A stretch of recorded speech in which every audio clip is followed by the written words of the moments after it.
Hey Cedar Park homeowners, I'm Eric Peterson, broker and owner of Kopa Real Estate and a Cedar Park homeowner.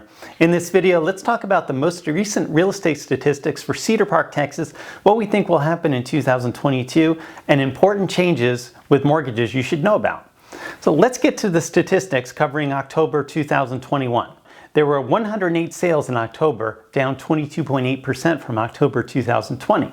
Average dollars per square foot was up 44.5% to $241.02, and the average price was up 38.1% to $543,835, and the median price was up 33.3% to $497,500. The average price for homes on the market is $582,882, and the average price for homes under contract is $640,738. Now, some of that increase is due to the new homes in the ranch at Brushy Creek that have been entered into MLS. Now, the highest priced home sold was in Shenandoah at $1,295,000, and the lowest priced home was also in Shenandoah at $320,000. That's pretty unusual to have the highest and lowest priced home sold in the same neighborhood. I can't actually think of another time where that's happened. The home that sold at the highest dollars per square foot was in the same home in Shenandoah at $524.08. That's a spectacular home on almost 1 acre, and that's a record dollars per square foot for Cedar Park. And the home that sold at the lowest dollars per square foot was in the Trails of Carriage Hills that sold for $25,000 over list price. The largest home sold was in Ranch at Brushy Creek at 4,535 square feet, and the smallest home sold was at 1,115 square feet in Anderson Mill West. Inventory of active homes for sale was 75, with 197 homes under contract. In October, homes sold on average for 2% over list price in only 17 days. So although the market is continuing to moderate, these statistics show we're still in a strong seller's market. Now let's take a look at my crystal ball and talk about what I think will happen over the next 3 months.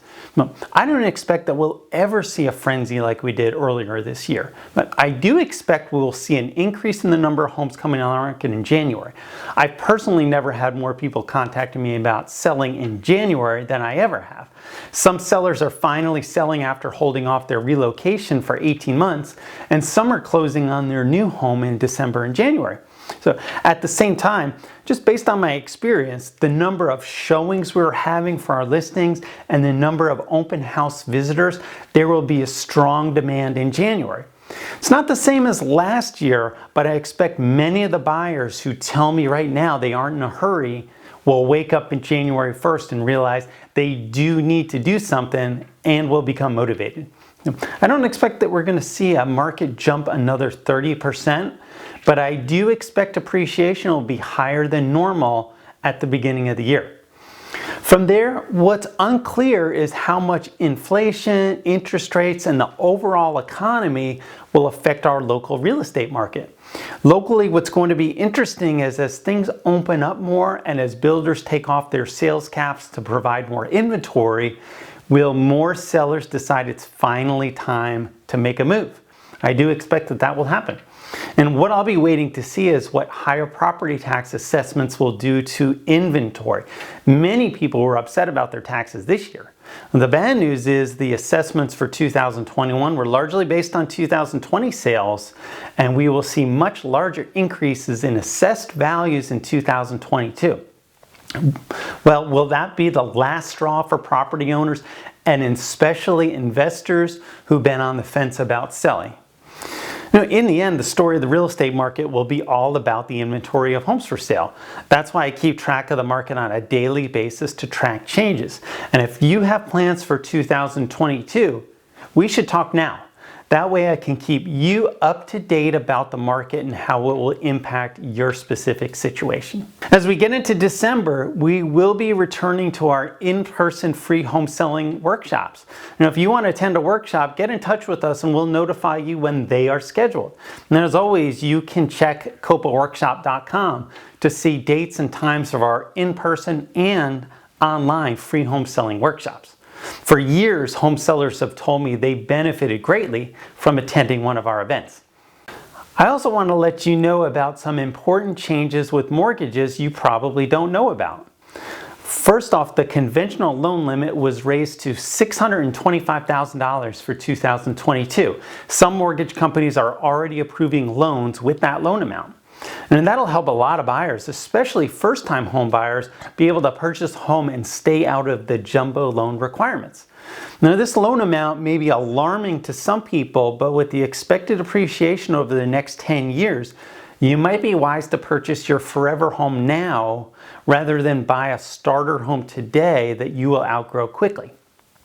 Now, some of the advantages of a conventional loan compared to a jumbo loan include lower down payment requirements, lower credit score requirements, the ability to use gift funds for your down payment, and usually a lower interest rate. Something else you might not know, and this is especially important if you're self-employed, it is possible to qualify for a conventional mortgage only using 1 year of tax returns and not having to provide 2 years of returns. Many self-employed people saw their income drop significantly in 2020. Think about my friend who owns a gym and was closed down for much of the year. His tax return for 2020 won't show enough income to qualify for a mortgage. Rather than having to wait until he files his return for 2021 and 2022 and only be able to buy a home in 2023, he should be able to buy a home once he files his tax return next year. And finally, this is a big deal if you have parents who want to move to the area, but they don't have enough income to qualify to buy a home. There is a conventional mortgage program where you can buy a home your parents will live in with as little as 5% down payment. I tell everyone my biggest regret in life is not getting my dad to move here until his health had deteriorated. And if you're spending time with family over the holidays, or maybe you're too far away to visit your family, keep this program in mind and call me for details. Right? So of course, with all these programs, there are qualifications and lots of fine print. I worked in the mortgage business for 10 years, but I don't do that anymore. Not every mortgage company will participate in these programs. If any of them sound like something that would help your situation, contact me so I can connect you with the right mortgage company. Thanks for watching, and make it a great day in Cedar Park. It's been a challenging 2 years for all of us in the real estate market, and I appreciate your support. Whenever you're ready to talk about your plans, contact me directly at 512-791-7473.